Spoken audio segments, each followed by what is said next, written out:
About 15 years ago, I bumped into St. Francis by mistake. I had been a fallen away Catholic. I prayed, I was always a man of faith, but I just got stuck not going to church, I just stopped going. I went to a wedding there, as a matter of fact, is what it was. And I walked in and I thought, this church is so beautiful. It's unbelievable. I was blown away. I said, man, I have found a place that I want to go to church. I only went in the beginning because the church was so beautiful, and I thought, this is a good first step. You can get yourself back and going here. And then I found him, and he is unbelievable.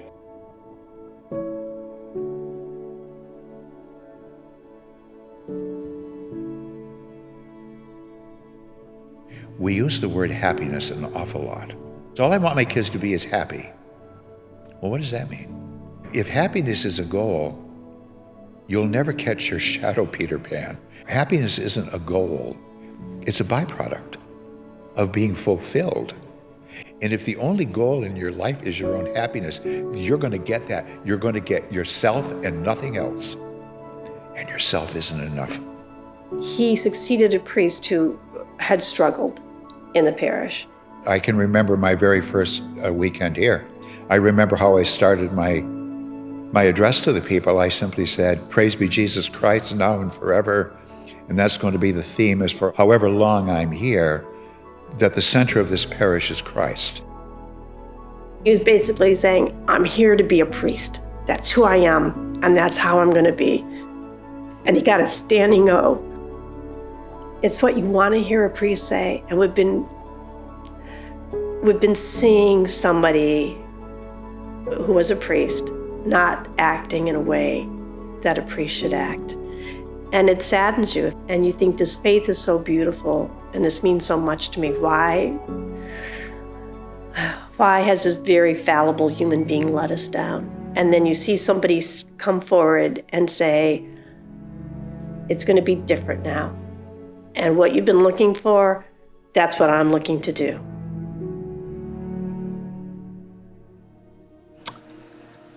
Oh, I'm so emotional. The reason why I came to the United States is because of the war in my country. The Congolese army came to our neighborhood to kill people. I mean, people were just going where they could to find safety. So my tribe was forced to flee our neighborhood and to just, for those who could, just leave the country to seek for safety. Sometimes, you hear about a tragic story, but you also hear that they don't have faith, and I just can't imagine. What do you rely on if you don't have faith? In my distress, I called upon the Lord and cried out to my God. From his temple, he heard my voice, and my cry to him reached his ears. Burundi bakagufata bakagutwara bakaza kwicira nk'ahantu hariya baje kumvyura saa 8 zo mwijoro. Uyu mwana yari uruyoya, yari mwana mutoyi, the baby. Hanyuma ndamuvyura ndagira ndamutwaye mu ntoke, barantwara hanze nkuko nogenda nkaho inyuma bagomba kuza kunyica. Jewe Imana yiwande nagize Imana turi kumwe nayo. Abandi bantu baraje ati mumwice mumureke. Ndibaza nko ngaho yari Imana ariko irabakoresha. I was originally born in Burundi, but I lived in Tanzania for 11 years. The camp that we were living at in Tanzania was attacked. All of a sudden, you hear gunshot. I quickly looked for a place to hide. When it was all over, when I went looking for my parents, I was frightened. I saw a couple people who were shot. We need Jesus. We need him all the time, all our life. We can't do without him. We met at the Catholic Center at UVM. Since we've been dating, we haven't. I think we missed one Mass once in the last 7 years. Being able to experience my faith with my family and with my wife solidifies our marriage and it solidifies our family. I really started going to St. Francis Xavier in and through the game nearly 16 years ago. I thought it would be a great idea to begin baseball at a Catholic school.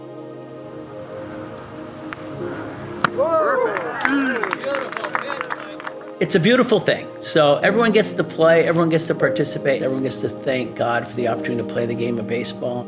I'm Coach Balday. I am manager of the SC baseball team.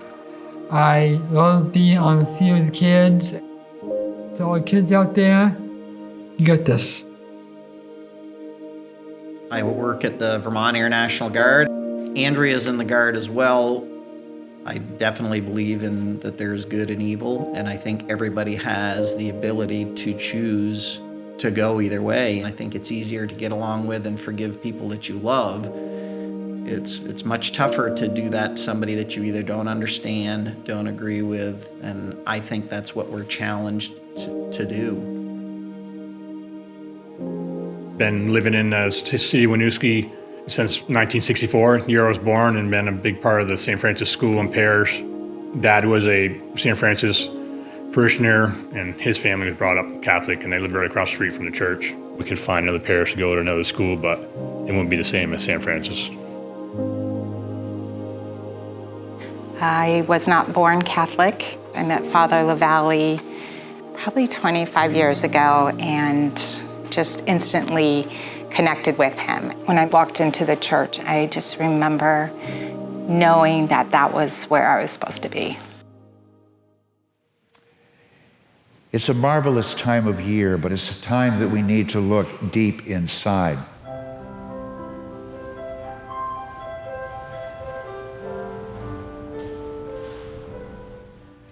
It's about something. It's about God's tremendous love for his people. Over the centuries, as time passed on, they lost concept of what the Messiah was to be like. And they began to see him as a knight in shining armor. God is the God of surprises. He's also the God of littleness. And he's the God of humility. That's why pride's such an awful sin. Because our God is humble, and he was never more humble than he was on that first Christmas night. They didn't get what they wanted. They got what they needed. Not a great power, a baby. Oh, true God, absolutely. But true man also.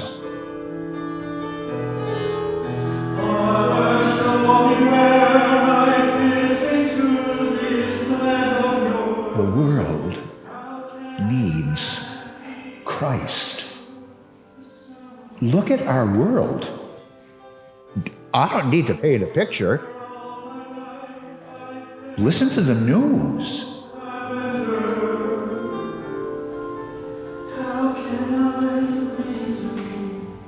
I had a very holy priest a long time ago say to me, Jesus Christ does not have the answer to all of the world's problems. He is the answer to all of the world's problems. Oh, let's have a wonderful Christmas. Let's have a Christmas that doesn't end in an hour. Let's all of us fall in love with Christ in the Eucharist and watch the world change.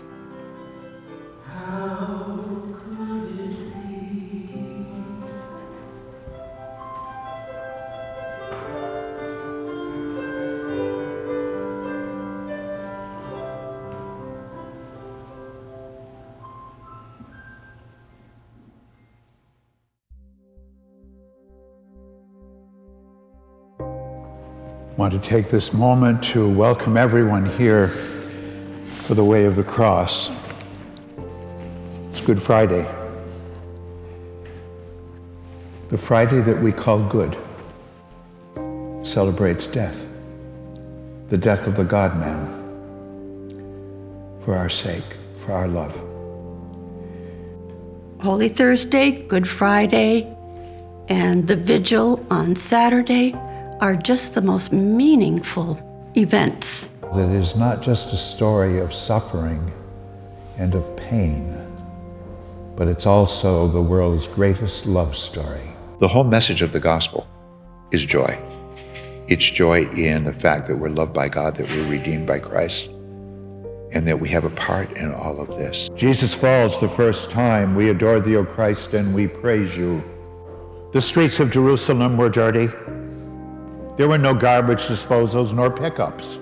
Most of the garbage went into the streets, and he walked not far. Why did he fall? The weight of the cross, maybe.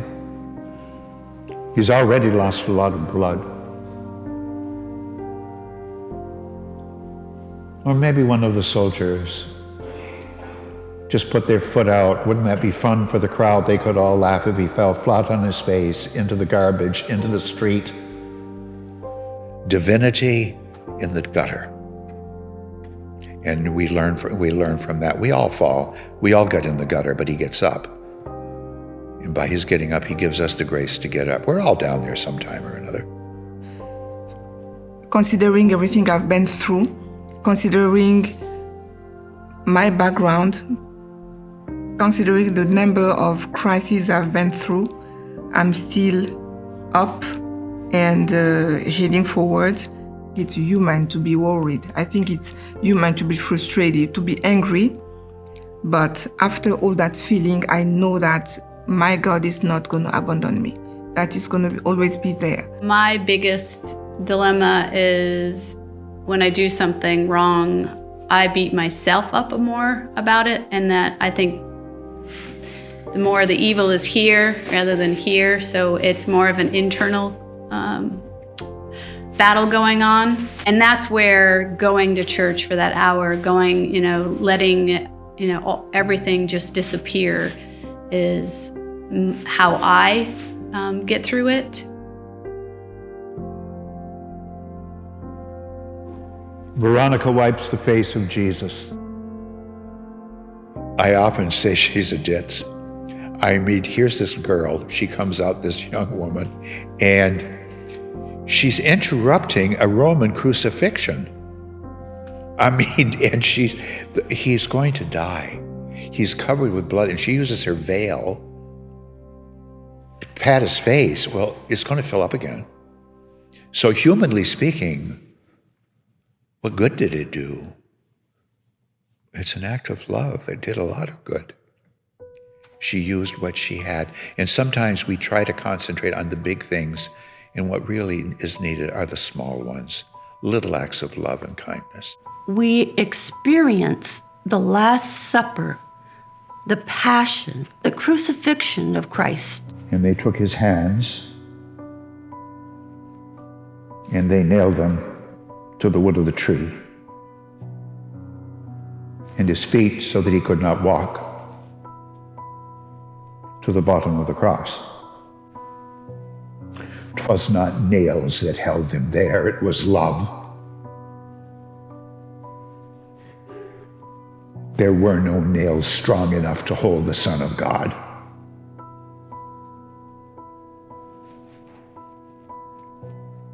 Love held him there. Love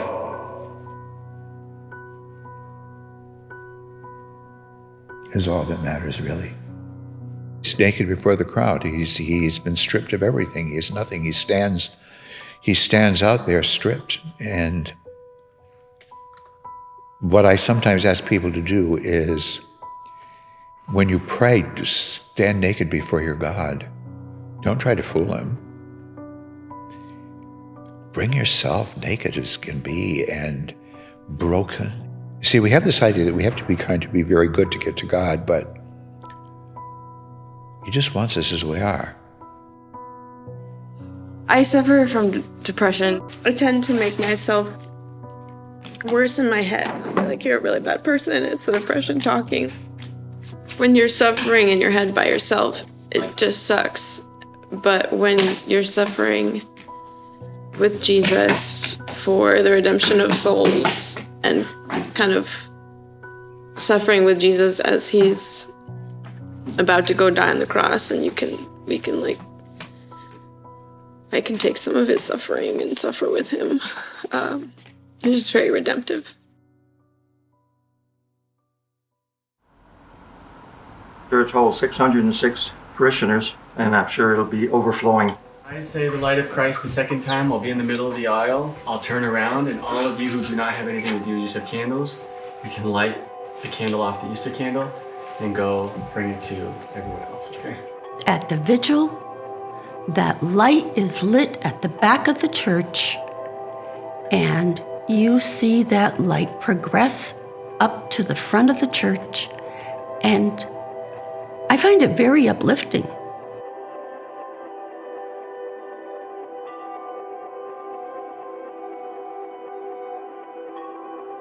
It's like well, it's a celebration, of course it is anyway, but this is way beyond that because he just makes it so profound.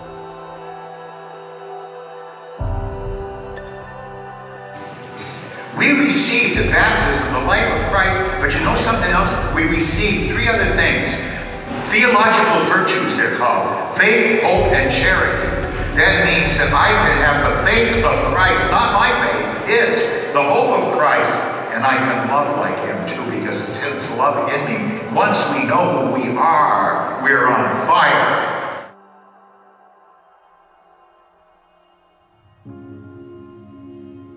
When you have tragedies or sadness, it's God that helps you through these times. Even though we would still go through dark things, God kept our family together. The last part of the Bible said there'll be a home for every family in heaven. It's going to be something, whatever night a day he wants. I want to be ready for it. I know prayer is so necessary for me. But in terms of do I think if I pray that I'm going to get the winning lottery ticket, I don't. Do I think that by turning to prayer, I am keeping the lines of communication open with my God? I do. I just have to hold all these people and things out to God in prayer and say, I love these people, or I love this institution, or I love this place. Please, bless these people, bless this place, and care for them. It's so easy to be kind when we see other people as of value. There's all kinds of different people in the world, but if we only understood them, or try to anyway, kindness can go a long way. I think our church is like a family.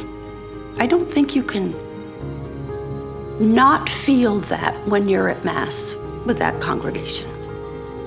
It means a lot for these people who are displaced from their countries. It's important for them to feel welcomed, loved. When I was living in Winooski, that's what I felt. By the time I started to attend the church, the way I was surrounded, the way I was helped, the way I was supported, showed me that those people were caring people, very loving people. Here's Mama. Here she is. The laughing Mama.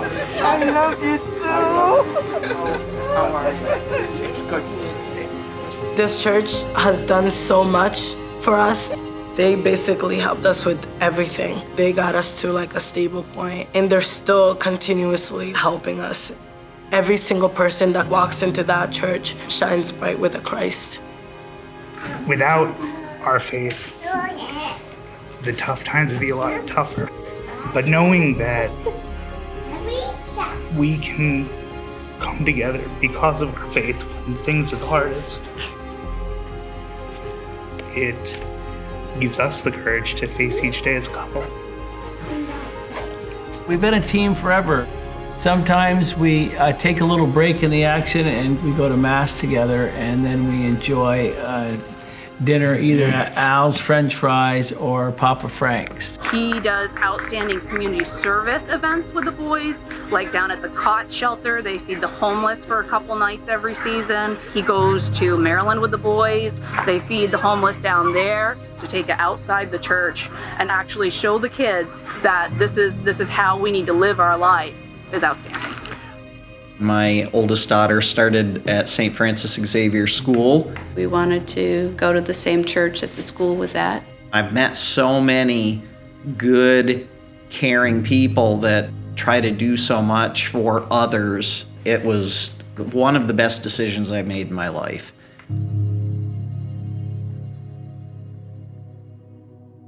Pope Francis just wrote a wonderful little book called The Our Father, and in it he has a statement, and he says, there are cracks in our lives, our failures, our faults.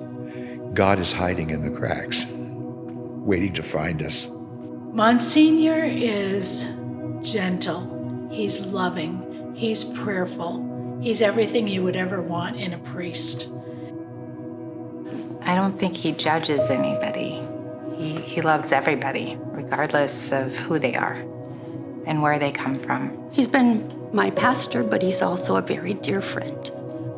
I can't tell you how fortunate I am to have had him in my life. Usually you have some gifts, but not all of them. And he's got the full package. He's got the whole thing. He's a powerful preacher and a prayerful man. I come out every morning and I go in front of the Blessed Sacrament for an hour. And at the end of my day, I go back for an hour to remind myself, this is not about me. It's about my relationship with the Lord. And as my relationship grows with Christ, so will the people's. There's just something about it that's just, when he speaks, when he says something, you just want to continue to come. The number of times that I've heard someone say, and I've said it myself, how did he know what I needed to hear today?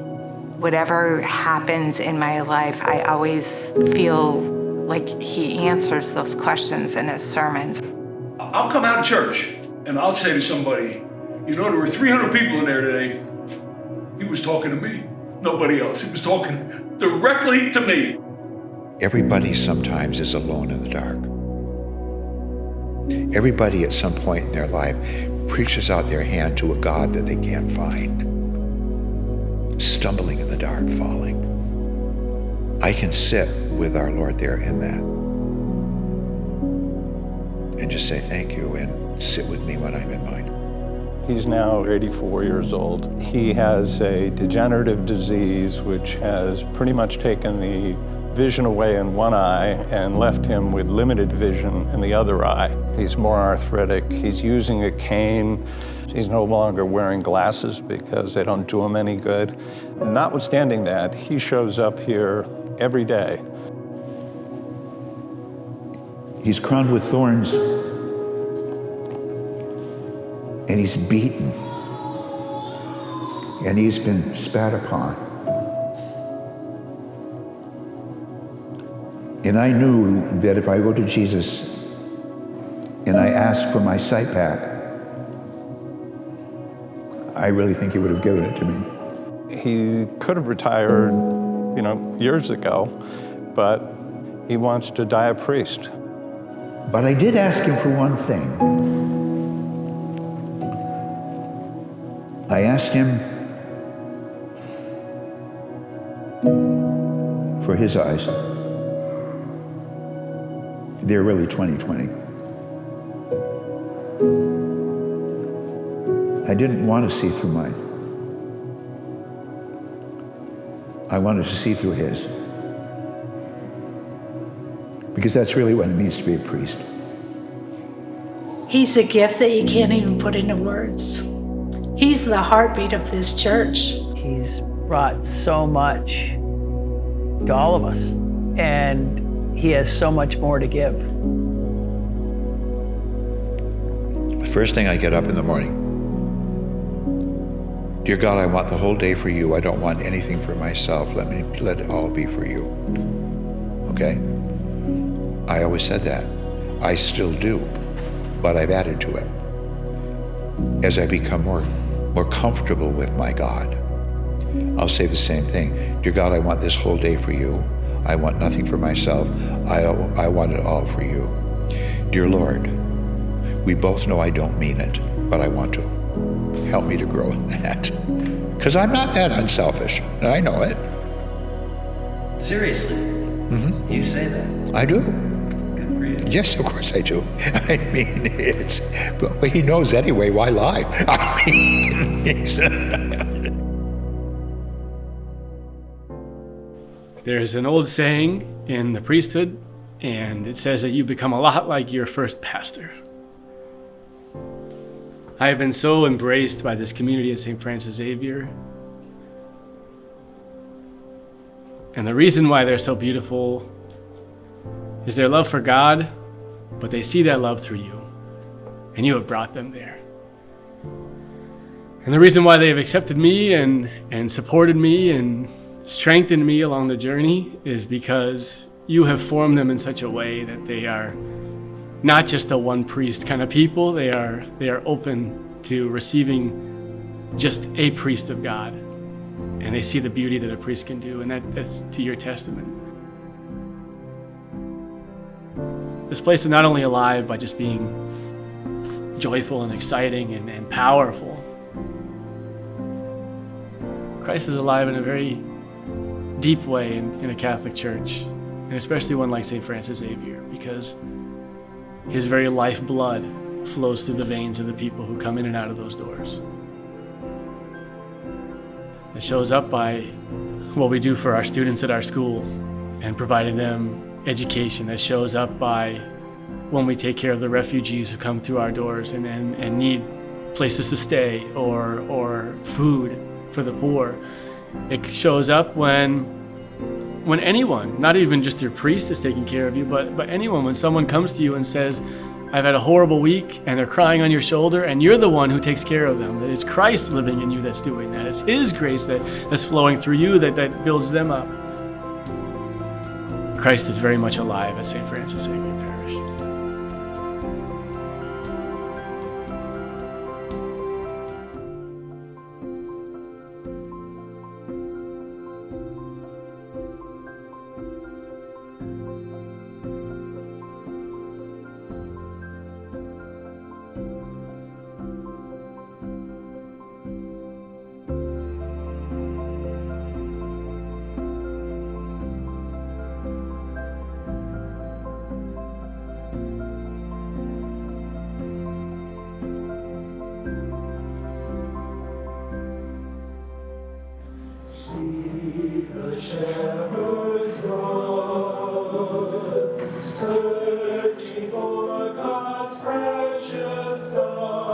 I wasn't raised with religion. It was actually the choir that brought me in. It was kind of like my hour of dropping everything. All the nonsense of day-to-day life didn't matter for that hour. Something happens from the time the words and the sound come out of our mouth to the time it reaches your ears. The angels in the church grab that and make it so much better.